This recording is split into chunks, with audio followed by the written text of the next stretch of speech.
Hello, ladies and gentlemen of my subscriber base. You are undoubtedly wondering why you're looking at a $20 bill. Especially because Andrew Jackson is on it and he was kind of an asshole. Well, the reason is because YouTube is really annoying me right now. They're not letting me monetize pretty much anything I've done for the last couple months. And while I could appeal their decisions, I've very rarely gotten successful appeals. So I'm not really going to bother too much because they threaten to demonetize your account, which means you can't make money off of your videos anymore if you upload too many videos that cannot be monetized. So anyway, I should have been completely fine with these videos as commentaries. I should have been able to make money off of them. All the big time YouTubers do that. Look at any gaming channel. They do commentaries on all kinds of stuff, and they get paid for it. You know, this has probably represented a loss of like $20 to me. Hence the $20 bill.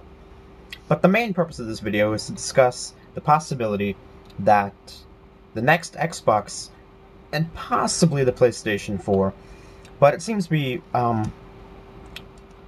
the majority of the people espousing this rumor seem to believe that the next Xbox is likely to be the console that does this. And what I'm talking about is not allowing used games. Putting some kind of block on used games. I'm not sure how this would work.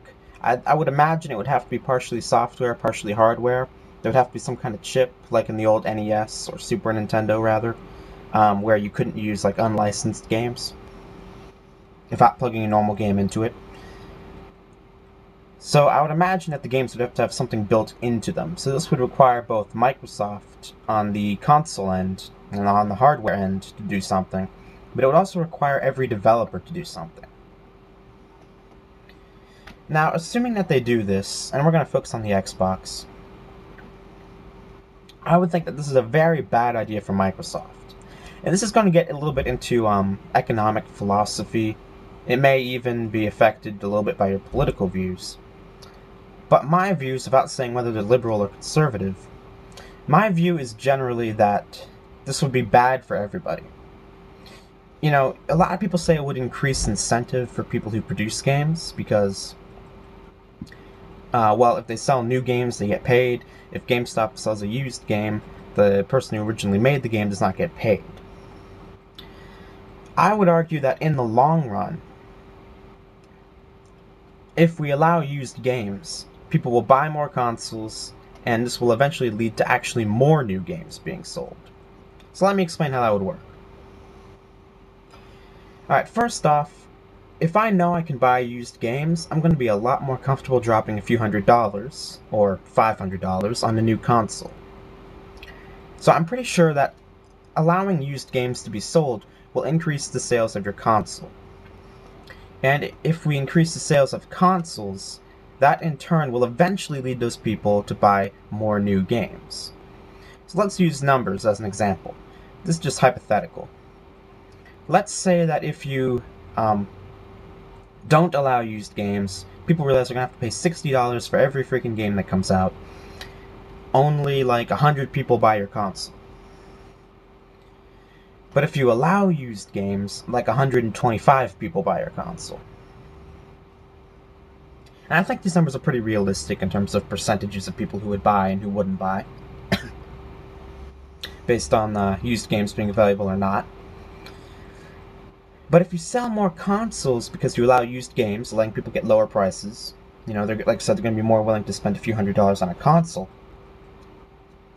then they're going to have more money to spend on new games, first of all. But if you sell more consoles, those people eventually are going to buy a new game. Like, I hardly ever buy new games. But eventually I do. I bought Killzone 2 new, I bought Uncharted 2 and 3, a couple of the Assassin's Creed games new, and I would have bought Metal Gear Solid 4 new, but it came with the console I bought. So in the long run, I believe that if you sell more consoles, you will actually sell more new games. And the developers will actually make more money. Because if you don't allow people to buy used games, they're not going to buy the console to begin with. And if they don't buy the console, they're not going to buy any new games. Even though the majority of games I buy are used, I've bought like 6 or 7 new games. Like brand new, like $60 games. God, now that I think about it, that's a lot of money. But in the long run, I believe developers will make more money off of this if they allow used games to be sold. So just to sum up, the pathway is that you allow used games, people buy more consoles, regardless of how many used games they buy more new games. And eventually, if you have someone buy a console who wouldn't have, if they couldn't get used games, you're going to get eventually, over the course of a console generation, probably 4 to 7 new games sold to that person. And if they hadn't bought the console at all, you wouldn't get that. So I think in the long run it would help people, it would help developers, it would help the console manufacturers definitely, by increasing sales of consoles. And it would actually help the producers of the games and the developers as well. So those are my thoughts. Leave your comments below about whether you agree with my thoughts or whether you take the opposing view, which is essentially that if we make people buy new games, more new games will be sold, and that'll provide more incentive for developers. It's all kind of hypothetical, so taking either point of view is pretty legitimate. That's all I've got for now.